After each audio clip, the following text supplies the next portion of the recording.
Deputado, antes do senhor entrar aqui, eu e o Marco, nós estávamos discutindo sobre as viagens do presidente Hugo Motta. Já é a segunda vez que o Hugo Motta viaja e a direita tem a presidência em exercício da casa. E quero aproveitar o senhor aqui, que é um parlamentar sério, honesto, honrado.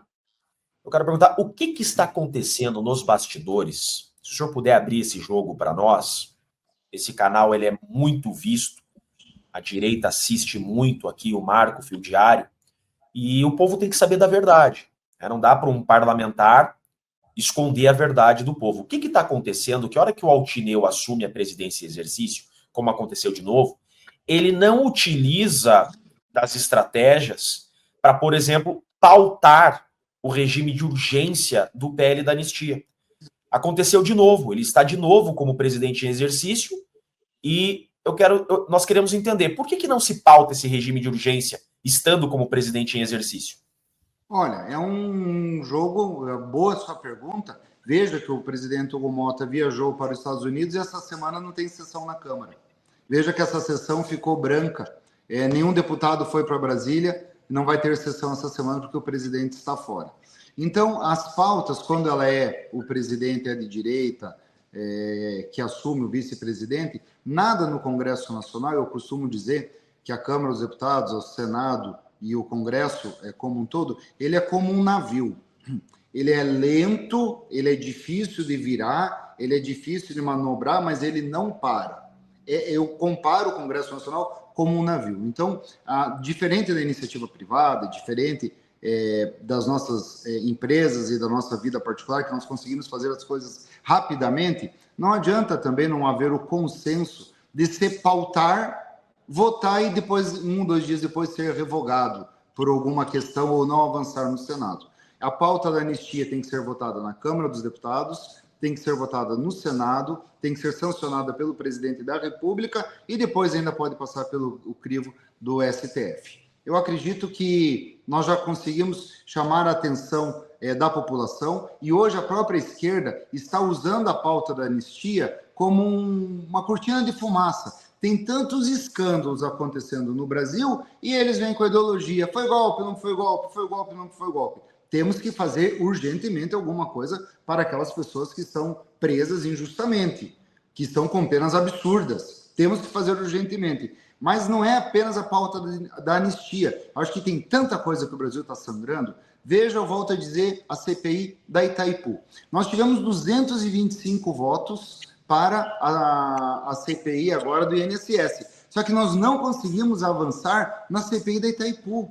A Itaipu é o novo Petrolão. A Itaipu é o maior escândalo de corrupção, de mau uso do dinheiro público do governo Lula III, e não passa de 101 votos. Líderes partidários de partidos de centro e de centro-direita proibiram os deputados de assinar. Eu fui um dos primeiros deputados que assinei, junto com o Luiz Felipe, nosso príncipe, Luiz Felipe de Orlando Bragança, assinei a CPI, mas ela não avança. Esse é o tipo de fiscalização que nós temos que fazer e pôr o dedo na ferida.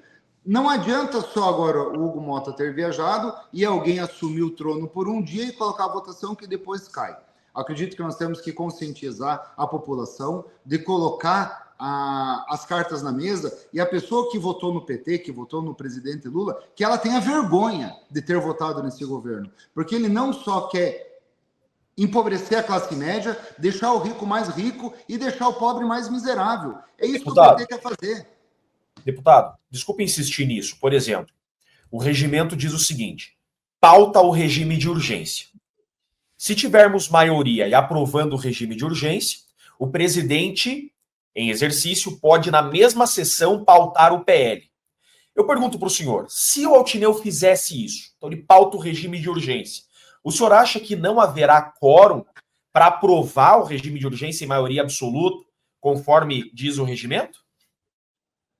Eu acredito que tenha, mas não é assim que as coisas, infelizmente. Eu poderia aqui fazer um discurso para nós irmos para a galera, né? Vamos fazer, vamos quebrar tudo. Só que os líderes partidários, se eles não aprovarem esse regime de urgência, ele não vai nem ser pautado, porque vem de um acordo. Então, o Altino tem que saber se ele vai colocar ou não vai colocar. E como que será feita as obstruções, a retirada de pauta ou não. Eu acredito que dentro da Câmara, que é uma Câmara conservadora, ele seria aprovado, mesmo que fosse de supetão, uma votação na calada da noite, sem ter sido...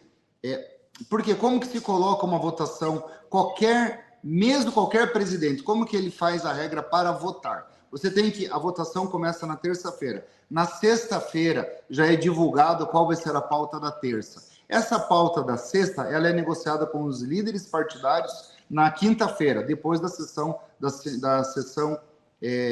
anterior. Então, se ela for pautada, tem que ter a concordância dos líderes partidários. Isso é uma regra dentro da casa. Vamos dizer que eles concordem de pautar, ela é aprovada na Câmara. Só que eles não vão fazer isso numa viagem de uma semana de um presidente. Infelizmente, Jeffrey, eu gostaria que fosse, mas eu não acho que nem é uma lei madura. Existe lei para cumprir e lei para não cumprir. Se for colocada a pauta da anistia para votar ou a CPI do INSS, eu tenho certeza que a casa votaria na hora. Eu sou um deputado de centro-direita, as minhas pautas são conservadoras, tenho certeza que nós temos a grande maioria na casa. Só que existe muito interesse, como você mesmo falou. Muitos partidos de centro-direita que têm ministérios, que têm cargos, e eles só fazem as coisas dentro de um parlamento, que é parlamentar, sendo combinado, mesmo com os contrários.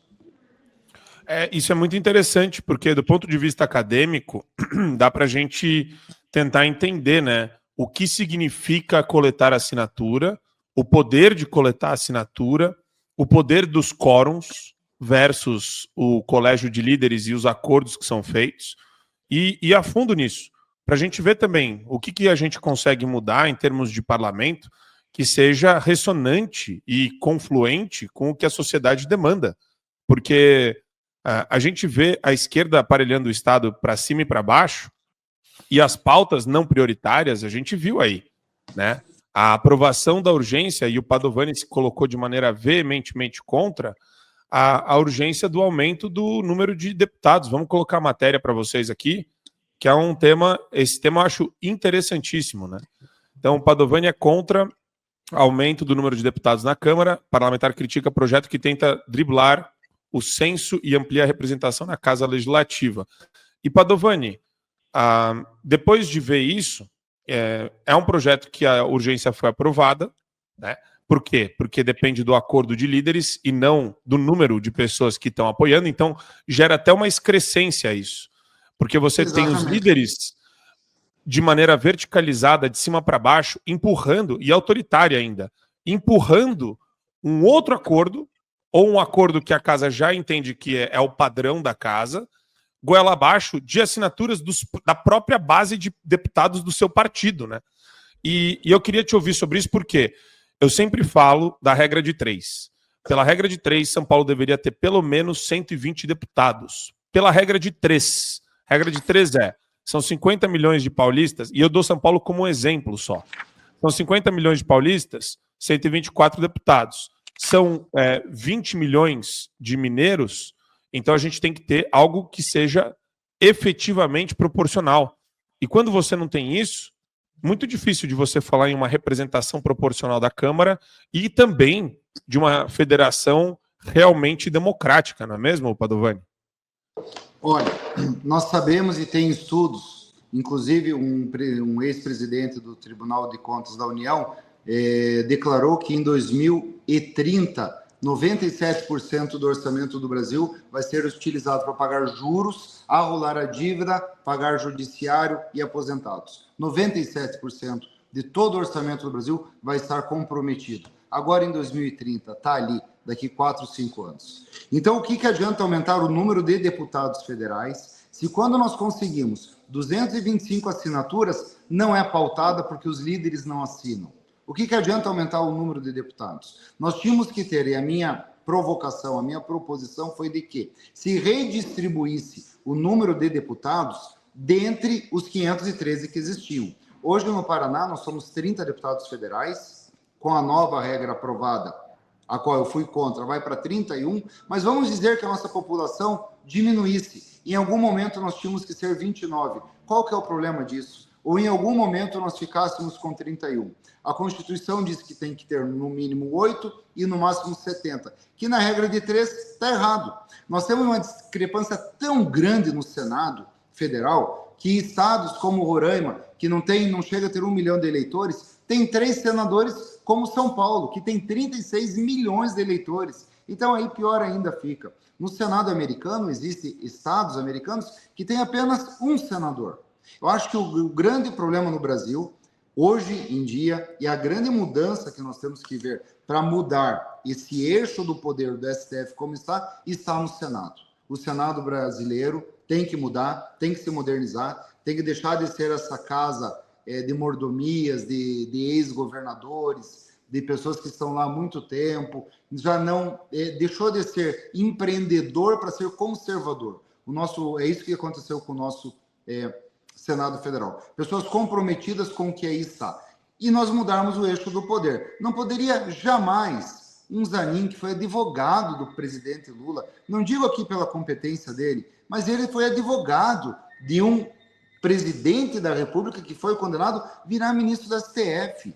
Isso é um tapa na cara da sociedade. Não poderia nunca um ministro do STF que foi governador de estado, declarado, como é o caso do Dino. O ministro de Estado do STF, ele tem que ser um profissional de carreira, com conduta ilibada, sem nenhuma atividade política, para que nós temos uma boa Constituição. O presidente Temer sempre diz que a resposta dos nossos problemas está na Constituição, e ela regerá tudo. O problema é que se politizou o nosso STF. Então, não concordo com o aumento de número de deputados, porque isso só vai gerar mais gastança. Eu acho que no final de 2027, o governo já não vai mais ter dinheiro para pagar nada, porque estão quebrando o país. Não apoiam as empresas, não apoiam a indústria nacional, não apoiam a agricultura nacional. Hoje o Brasil está completamente embargado pelos órgãos ambientalistas, nós não temos infraestrutura, nós não temos logística. Se nós fôssemos produzir tudo o que nós temos condição através da terra que nós temos de pecuária e transformar em agricultura, nós não temos silos, não temos estradas, não temos portos e não temos ferrovia. O Brasil que alimenta 1/3 do mundo, o Brasil que de cada 10 copos de suco na Europa, 9 saem do Brasil, nós não temos condição de crescer. Nós estamos estagnados numa política contra quem trabalha e produz. Infelizmente, nós temos que mudar o governo. Eu acho que governos passam e o Brasil fica. O que nós temos que chamar a atenção da população que votou no presidente Lula, que votou nesse modelo de gestão, que não traz para o Brasil um plano de futuro. Nós não sabemos para onde nós vamos, nós não sabemos aonde nós queremos chegar, nós não sabemos o que o Brasil quer ser. Qual é o projeto de Estado que esse governo Lula 3 trouxe para o Brasil? Prometeu a picanha e deixou o povo sem aposentadoria. Eu acho que agora é hora de nós chamar, porque governos passam e o Brasil fica. Agora é hora de nós nos unirmos através de canal como vocês, através de pessoas que têm a condição de falar com milhares de pessoas, de que vocês se envergonhem. Quem votou no presidente Lula? Não é errado ter votado, mas se você foi enganado, não vote mais. Vamos mudar o eixo do poder. Acho que o Brasil tem jeito, acho que o Brasil não vai parar. Perfeito. Não, eu entendi exatamente o ponto do Padovani, do deputado federal, mas é bem errado ter votado. É bem errado porque, meu Deus do céu, o que você precisa para entender de uma vez por todas que é um cleptomaníaco com uma quadrilha articulada com Globo News, CNN e Supremo Tribunal Federal de uma maneira completamente criminosa? Quer dizer, o que precisa acontecer mais para ficar evidente e ululante uma coisa que já é esfregada na cara da população? Mas, Padovani, obrigado por abrir o tempo para falar com a gente. Quero falar mais com o Padovani, quero expor mais o que eu penso e o que o Jeffrey pensa. O Wagner Tomazoni está aqui com a gente, queria dar bom dia para o Wagner, nosso grande gênio do canal Tragicômico, o cara é muito talentoso, tem um canal incrível também, viu, Padovani? A gente precisa mobilizar a galera com cultura pop também, é uma forma de você tirar a galera da escravidão ideológica que os influenciadores de extrema esquerda hoje promovem, e que gera só ressentimento e emburrecimento dessa turma. Mas, Padovani, obrigado. Obrigado por abrir aqui um espacinho para bater um papo com a gente. Portas sempre abertas aqui no Show da Manhã do Fio Diário ou em qualquer programa do nosso canal do fiodiario.com. Obrigadão, viu?